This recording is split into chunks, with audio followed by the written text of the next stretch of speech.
안녕하세요. 6살 난 딸아이를 키우고 있는 30대 여성입니다. 익명의 힘을 빌려 제 이야기를 좀 해볼게요.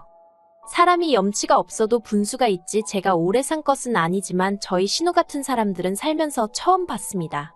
솔직히 말할게요. 저도 그냥 평범한 사람일 뿐이지 제가 무슨 효녀심청이나 천사도 아니고 저라고 매번 좋아서 어머님께 잘해드린 것은 아니에요. 어떤 날은 어머님에 대한 사랑과 연민이 있기도 했지만 또 어떤 날은 그저 자식이기 때문에 며느리의 도리로. 단, 확실히 말할 수 있는 건 제 딴에는 어머님께 최선을 다했습니다. 그리고 그게 딱히 뭔가를 바라고 한 것도 아니에요. 아니, 까놓고 말해서 뭐 나올 거나 있어야 바라기라도 하지요. 유세 부리자고 생색내자고 한 일은 더더욱 아니었고요. 하지만 그래도 신우들이 사람이라면 어쨌든 피 한 방울 안 섞인 올케가 그렇게 자기 엄마한테 잘하는데 하다못해 입에 발린 말이라도 고맙다, 고생이 많다, 수고했다 한마디쯤은 해줄 수 있는 거 아닌가요? 남편과는 같은 직장을 다니던 동료의 소개로 만나게 되었습니다. 사귀는 동안에는 일단 제 성격이 남의 사생활에 크게 관심을 두는 편도 아니고 해서 남편의 가족관계라던가 경제적 배경 같은 것은 본격적으로 결혼 이야기가 나오기 전까지는 궁금해한 적도 없고 묻지도 않았네요.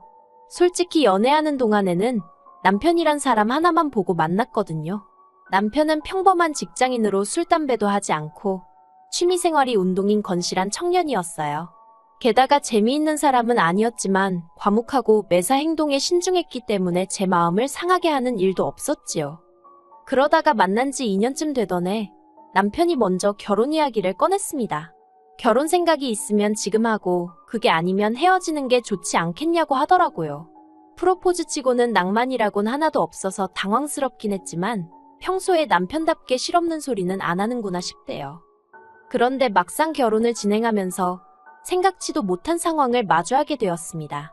어디서부터 이야기해야 할지 모르겠지만 일단은 가족관계부터 이야기해볼까요?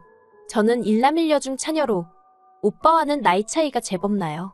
그렇다 보니 친정부모님도 친정오빠도 매사 제가 하는 일이라면 무조건 찬성해 주었고 지지해 주었고 한마디로 많은 사랑과 관심을 받으며 자랐습니다. 반면에 남편에게는 위로 2명의 시집간 신우들이 있었어요. 아무래도 제가 이런 사연을 쓰게 된 것 자체가 신우들 때문이니 조금만 말해보자면 신우들은 누가 더하고 못하고를 따질 필요도 없을 만큼 둘 다 이기적이고 뻔뻔한 사람들이에요. 결혼 초에는 제 버릇을 고친다나 길을 눌러놓겠다나 헛소리를 해대면서 시비를 걸어오기도 일쑤였지요. 하지만 저라고 성격이 없는 편도 아니고 그런 신우들의 헛짓거리에 노란하지 않았네요. 그리고 사실 2명의 신우들보다 저를 더 난처하게 했던 건 바로 혼자이신 어머님이셨거든요. 부모님에 관한 이야기다 보니 조심스럽긴 하지만 그래도 허심탄회하게 털어놓겠습니다. 일단 저라고 아주 유복한 환경에서 자란 것은 아니에요. 친정아버지는 일평생 건설 노동자로 일하셨고 어머니는 남의 식당을 전전하며 일을 하시다가 당신 식당을 차리신 지는 몇 년 되지 않으셨지요. 그래도 자식들한테는 절대 짐이 되지 않으시겠다며 진작에 노후 준비도 맞춰놓으셨고 지금은 큰 걱정 없이 지내고 계세요. 반면에 어머님께서는 재산이라곤 집 한 채 가지고 계신 게 전부였어요. 듣기로는 10여 년 전에 사고로 돌아가신 아버님께서 보험금과 합의금을 얼마 남기셨는데 그건 진작에 먹고 살고 신우들 시집 보내고 하면서 다 쓰셨다대요. 이후로 생활비는 주변 분들에게 소일거리를 받아 하시면서 벌어쓰고 계셨고요. 그렇다 보니 정작 저희가 결혼할 때는 아무 도움도 받지 못했습니다. 그래도 신우들에 비하면 남편은 자기가 좋은 직장에 다니고 있어서 그런지 그 부분에 있어서는 크게 서운해하지 않아야 돼요. 저야 조금 서운한 마음이 없잖아 있었지만요. 하지만 저희 친정부모님도 아니고 어머님이신데다가 당장 아들인 남편도 괜찮다고 하는데 제가 거기다 대고 무슨 말을 하겠어요. 서운하지만 어쩔 수 없지 딱 거기까지만 생각했지요. 이후로 저희는 양가의 도움 없이 오롯이 저희 둘만의 힘으로 결혼 준비를 해나갔습니다. 남편이나 저나 비교적 탄탄한 직장을 다니고 있었고 모아둔 돈도 적지 않았기에 큰 어려움은 없었지요. 지은 지 20년도 넘은 아파트였지만 그래도 저희만의 보금자리도 마련했고 혼수도 남들 보기 부끄럽지 않을 만큼은 채워 넣었어요. 대신 허례허식이라 할 수 있는 예물과 예단 등은 생략했고요. 한편 식을 올리고 나서 제가 가장 먼저 했던 일 중 하나는 바로 어머님 앞으로 보험을 들어드리는 일이었습니다. 솔직히 시작하면서부터 대출까지 받은 상황이라 한 달에 어머님 보험비로만 30만 원 가까이 나가게 된 상황이 좋지만은 않았던 게 사실이에요. 하지만 보험이 없으시다 보니 당장의 병원비가 아깝다는 이유로 치과뿐만 아니라 그 어떤 병원도 안 가신 지 10년이 넘으셨다 하더라고요. 이 얘기를 들었을 땐 정말 제 입에서 아이고라는 탄식이 절로 나왔습니다.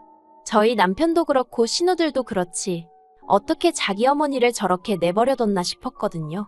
그래서 그냥 한 달에 30만 원, 그거 원래부터 없던 돈이다 생각하고 살자는 마음으로 어머님께 저희 친정부모님이 들고 계신 보험이랑 비슷한 수준으로 다 들어드렸습니다. 남편은 그제서야 자기가 미처 그런 부분은 신경 써드리지 못했다며 정말 고맙다 하더라고요. 하지만 신우들은 고맙다는 말은커녕 그런 보험이나 들어줄 거면 차라리 어머님 맛있는 거나 한 끼 더 사드시고 좋은데 구경이나 가시게 용돈이나 좀 드리지 그러냐며 빈정거리대요. 어이가 없었지요. 막말로 자기들이 1,000원 한 장 보태지도 않으면서 말이에요.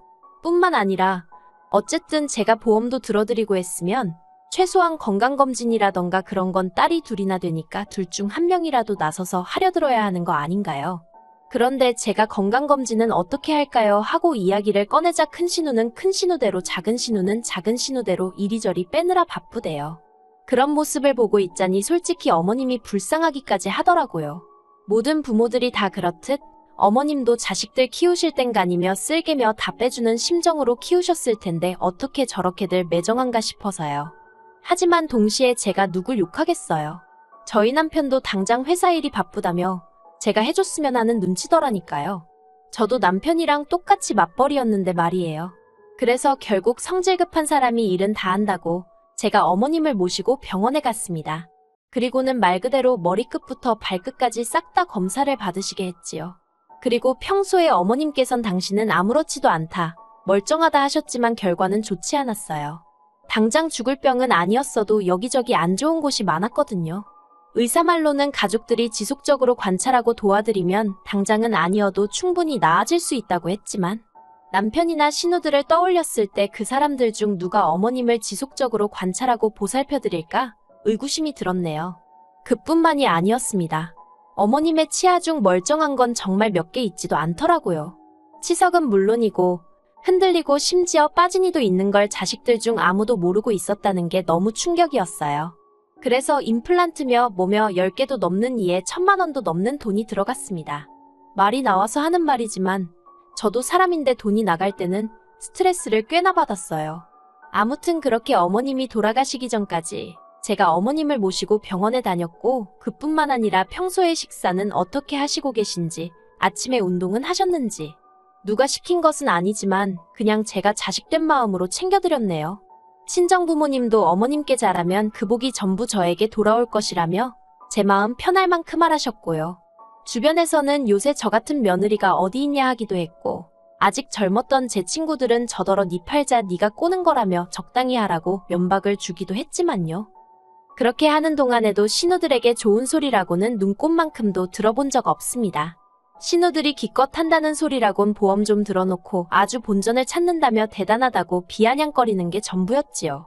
그때마다 남편이 나서서 신우더러 보험료는 어디 땅 파면 나오냐고 받아치긴 했지만 말이 나왔으니 말인데 언젠가 한번 따지고 보니까 한 달에 30만 원씩 2천만 원 넘게 저희 부부가 부담하고 있었더라고요.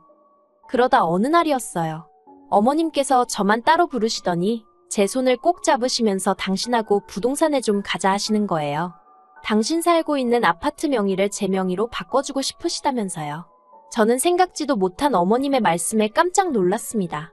남편도 아니고 제 명의로 해주신다니 그게 무슨 말씀이냐고 안 해주셔도 된다고 아주 손사래를 쳤어요.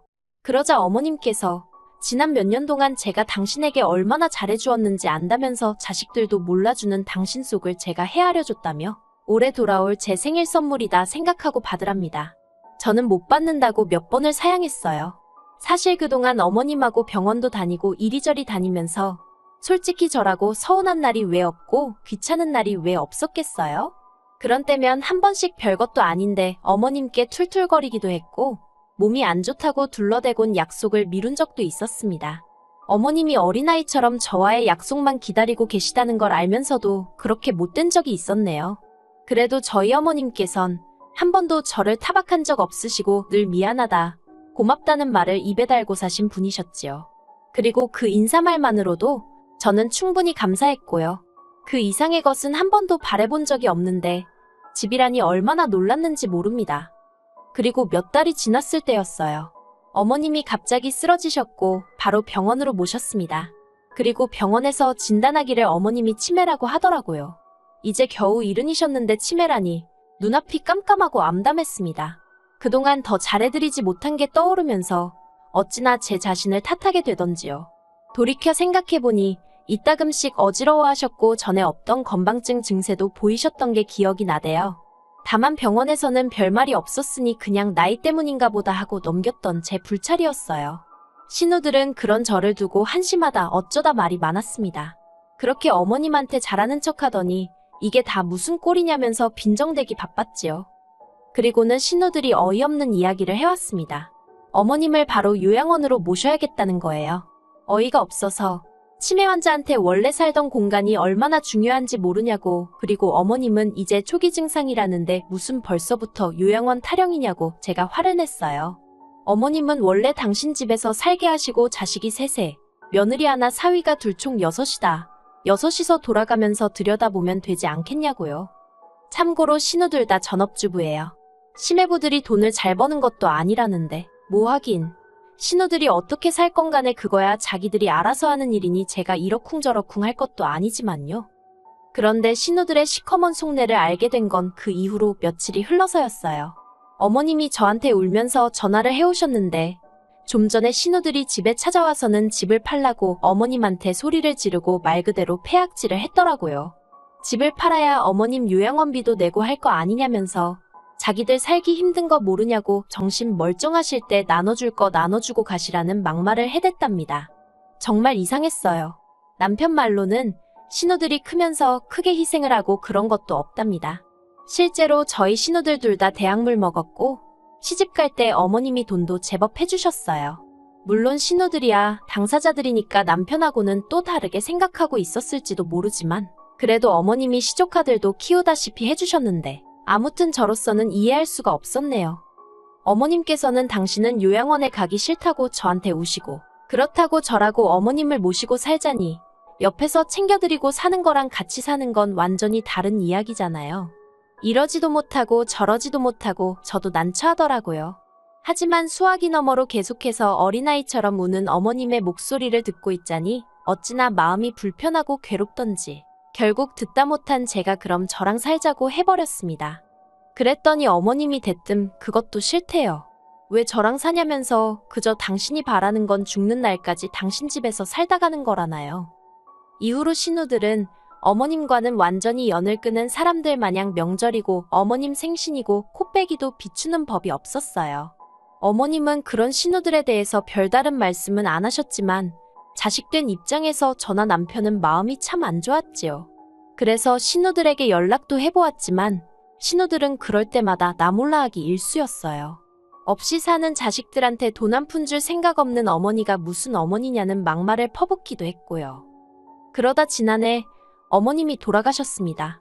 치매는 굉장히 천천히 진행되고 있었기 때문에 어머님은 계속해서 당신 집에서 지내고 계셨는데 돌아가시게 된 건 심근경색이라는 생각지도 못한 이유였어요. 저희는 어머님의 치매가 시작되면서 어머님 댁 근처에 아파트로 이사를 했고 이후로 아침마다 남편과 제가 번갈아 가면서 어머님 댁에 들려 안부를 물었거든요. 그런데 그날은 남편이 말하기를 뭔가 느낌이 좋지 않더래요. 평소와는 달리 초인종을 눌러도 반응이 없고 그래서 남편이 비밀번호를 누르고 들어가 보니 어머님이 침대에서 주무시듯 세상을 떠나신 걸 알게 되었다고요. 예상보다 너무 일렀던 이별 때문에 몹시 슬펐고 그렇게 경황 없이 어머님 장례를 치렀습니다. 하지만 그런 와중에도 신우들은 뭐가 그리 급한지 어머님 명의로 된 아파트를 빨리 정리를 하지 못해 안달이 돼요. 신우들은 자식들이 전부 다 동의를 해야 집을 처분할 수 있다면서 힘들어하는 저희를 하루가 멀다 하고 불러내고 연락하고 괴롭혀댔지요. 솔직히 사람이 맞나 싶더라니까요. 그런데 알고 보니 어머님 명의로 되어 있던 줄 알았던 집은 진작에 팔린 상황이었어요. 어머님은 그 집에서 월세로 거주하고 계셨더라고요. 도대체 언제 이런 일이 있었던 건가? 저도 도무지 알 수가 없었는데 신우들은 다짜고짜 저를 의심하며 돈을 어디로 빼돌렸냐고 악을 쓰대요. 어이가 없었지요. 제가 뭐 거짓말을 했거나 정말 신우들 말대로 어머님 재산을 빼돌리기라도 했으면 어떻게든 덮어보려고 거짓말이라도 했겠지만 한 게 없는데 무슨 변명을 하고 거짓말을 할 수 있었겠어요.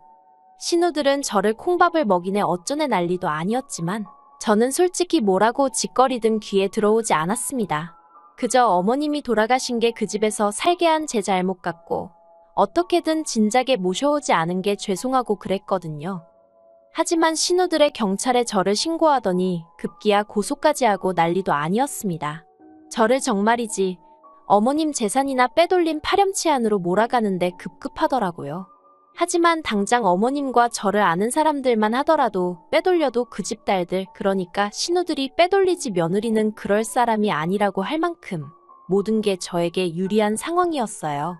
무엇보다 저는 결백했고요. 그리고 결과는 당연히 신우들만 변호사 쓰고 어쩌고 하느라 헛돈 날렸지요. 하지만 저도 내심 도대체 어머님이 그 돈을 다 어디다 두고 가신 걸까 하고 궁금하긴 했네요. 그 비밀은 생각지도 못한 데서 알게 되었습니다. 남편이었어요. 신우의 말도 안 되는 소송이 마무리되고 나서야 남편이 저한테 1억 5천이 든 통장을 건네주더군요. 생각지도 못한 큰 금액이 든 통장에 이게 뭐냐고 물으니 어머님이 제 앞으로 남기신 거랍니다. 집을 주려고 했더니 도통 받질 않아서 남편에게 전해주라 하셨다고요. 이렇게 받으면 법적으로 문제가 되지 않냐 하니까 어머님 정신 온전하실 때 어느 정도 다 알아보고 해결해 두신 돈이라며 저더러 신경 쓸 거 없다대요. 그런 말까지 들으니 황당하고 놀란 마음도 마음이지만 어머님께 죄송한 마음이 더 커져서 말 그대로 눈물이 쏟아지대요. 사실 요즘 사람들이 하는 말이 효도는 셀프라느니 시부모는 남편 부모라고 남편이나 잘하면 되지 며느리는 그럴 거 없다 하잖아요. 그 말도 틀린 말은 아니겠지만 사실 시어머니는 시어머니대로 며느리는 며느리대로 서로 아껴주고 위해주면 그렇게 힘든 사이는 아니거든요. 적어도 저와 어머님은 그랬어요. 그래서 어머님이 그 큰 돈을 어떤 마음으로 남겨주신 건지 잘 알겠더라고요. 그 돈은 이후로도 지금까지 한 푼도 쓰지 못하고 들고만 있어요. 생전에 저희 딸을 그렇게 예뻐해 주셨으니 나중에 딸아이 등록금으로 쓸까 그런 생각 정도는 하고 있네요. 그리고 돈에 관해서는 신우들에겐 비밀로 할 생각이에요. 하늘에 계신 자기들 어머니 마음을 헤아리긴커녕 뺏어가지 못해 안달이 날 텐데. 솔직히 소송하는 동안 어찌나 기가 빨리고 힘들었던지 더는 인간으로 보이지도 않고 상종도 하기 싫거든요. 한편 남편에게는 고마운 마음뿐이에요. 사실 저한테 전해주지 않았다고 해도 저는 끝까지 몰랐을 거잖아요. 그래서 이 일을 계기로 남편과 제 사이는 더 끈끈해져서 평생을 서로 의지하고 살 수 있겠다는 확신이 드네요.